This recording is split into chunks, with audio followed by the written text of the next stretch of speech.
ഇന്ന് തന്നെ ഡൗൺലോഡ് ചെയ്യൂ. കാണൂ നിങ്ങളുടെ ഫേവറേറ്റ് ഷോസ്. സരസ്വതി കിളവിയും കൊച്ചുമോളും വന്നു. പത്മയെ കാണുന്നില്ലല്ലോ.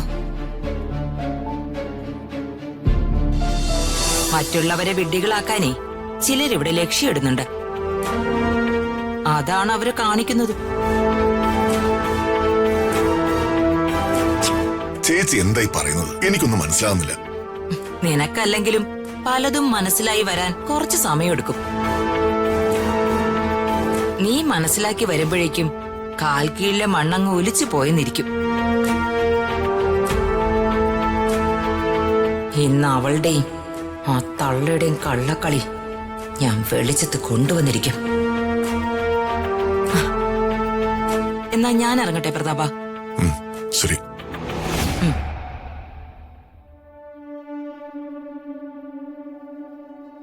ഈ ചേച്ചി എന്തൊക്കെയാ ശേഖര പറയുന്നതും പ്രവർത്തിക്കുന്നതും? ചേച്ചി വേറൊരു ക്യാരക്ടറായിട്ട് ആ ചേട്ടൻ സ്വയം മനസ്സിലാക്കിയാൽ മതി. ഞാനത് പറയില്ല. ആ എന്തോ ആവട്ടെ, എനിക്ക് വേറെ പണിയുണ്ട്.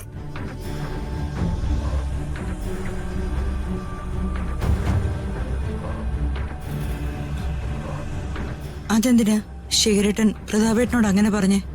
യാമിനി, ഏട്ടൻ നല്ല ഭരണാധികാരിയും ജനസേവകനുമാണ്. പക്ഷേ ശുദ്ധഹൃദയന. ഈ ശുദ്ധൻ ദുഷ്ടന്റെ ഫലം ചെയ്യുമെന്ന് കേട്ടിട്ടില്ലേ?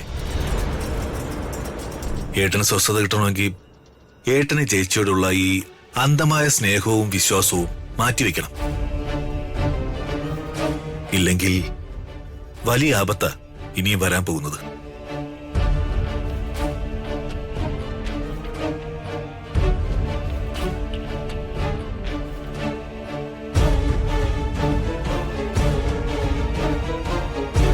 Politics is a last resort of scoundrels എന്നാണ് എന്റെ മകൻ എന്റെ മുഖത്ത് നോക്കി പറഞ്ഞത്.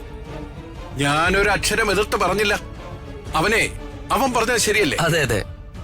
തെമ്മാടികളുടെ അഭയകേന്ദ്രം തന്നെയാണ് പൊളിറ്റിക്സ്. എല്ലാ രാഷ്ട്രീയക്കാരും അത്തരക്കാരാണ് എന്നൊന്നും ഞാൻ പറയുന്നില്ല. ഏറെയും നന്മയുള്ളവരും ആദർശശുദ്ധിയുള്ളവരും തന്നെയാണ്. പക്ഷേ നമ്മൾ അങ്ങനെയല്ല. നമ്മുടെ രാഷ്ട്രീയത്തിൽ ആദർശശുദ്ധിയും സത്യസന്ധതയും ഇല്ല. നമ്മൾ രാഷ്ട്രീയം തെരഞ്ഞെടുത്തത് അഴിമതി ചെയ്ത് കാശുണ്ടാക്കാൻ തന്നെ.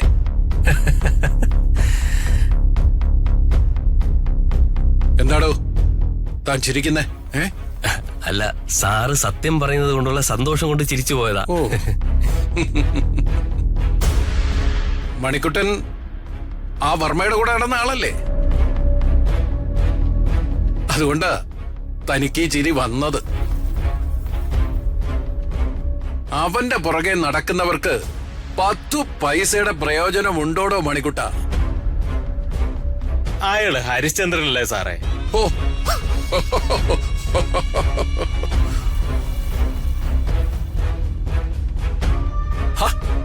പെരുമ്പള്ളിയോ?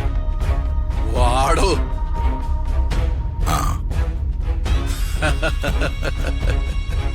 നമസ്കാരം അനന്തപിള്ളേ. നമസ്കാരം നമസ്കാരം. ഇരിക്കിരിക്ക്. എന്താണ് പെരുമ്പള്ളി വിശേഷം?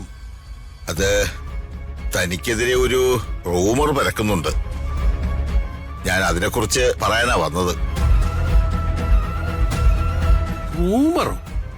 എനിക്കെതിരെയോ? എന്ത് റൂമർ? പറയടോ. വർമ്മയെ ലോറി ഇടിപ്പിച്ച് കൊല്ലാൻ ശ്രമിച്ചത് താനാണെന്നാ പരക്കെയുള്ള റൂമർ. ഇപ്പോഴത്തെ സ്ഥിതിക്ക് തന്റെ പ്രതിച്ഛായക്ക് കുഴപ്പമില്ലേ? പ്രതിച്ഛായ? മണ്ണാങ്കട്ട. പോവാൻ പറയടോ.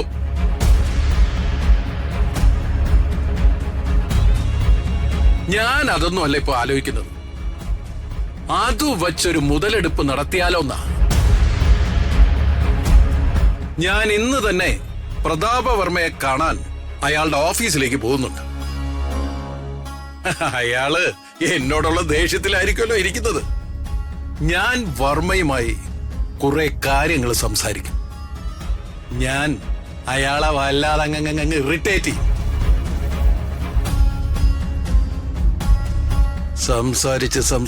സംസാരിച്ച് പ്രകോപിപ്പിച്ച് അയാളെ ഞാനിന്ന് വയലന്റ് ആക്കും.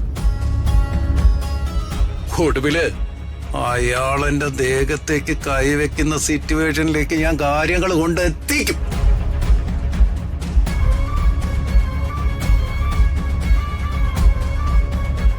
അപ്പോൾ ഈ പ്രതിച്ഛായ തകരുന്നത് ആരെയാണെന്ന് ഞാൻ കാണിച്ചു തരാം.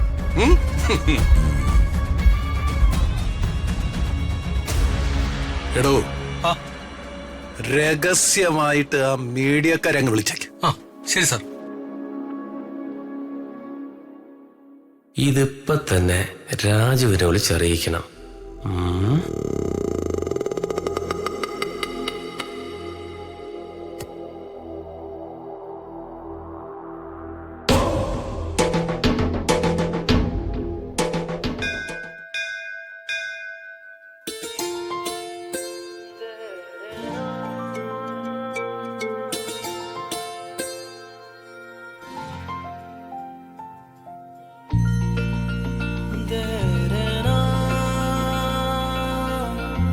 മോളെ, വെള്ളിമറ്റത്തമ്പലത്ത് വരാൻ തന്നെയല്ലേ പത്മ പറഞ്ഞത്?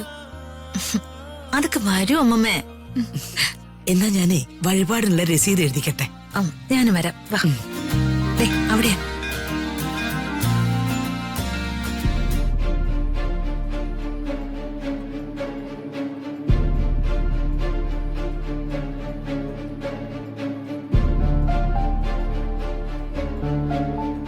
ഋതിക വർമ്മ വിശാഖ നക്ഷത്രം, സരസ്വതി വർമ്മ ഉത്ര നക്ഷത്രം.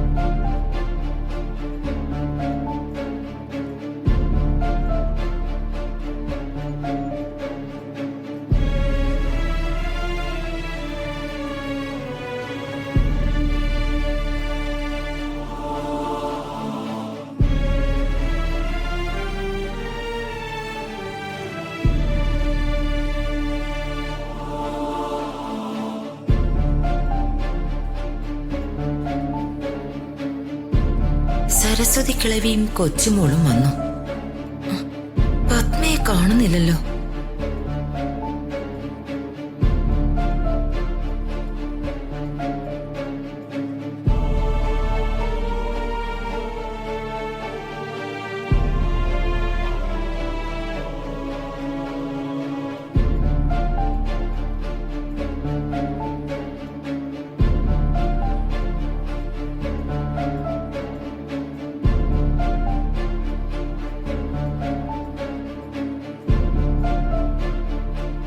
വഴിപാട് കഴിച്ച് പ്രസാദം ഉടനെ തരാം.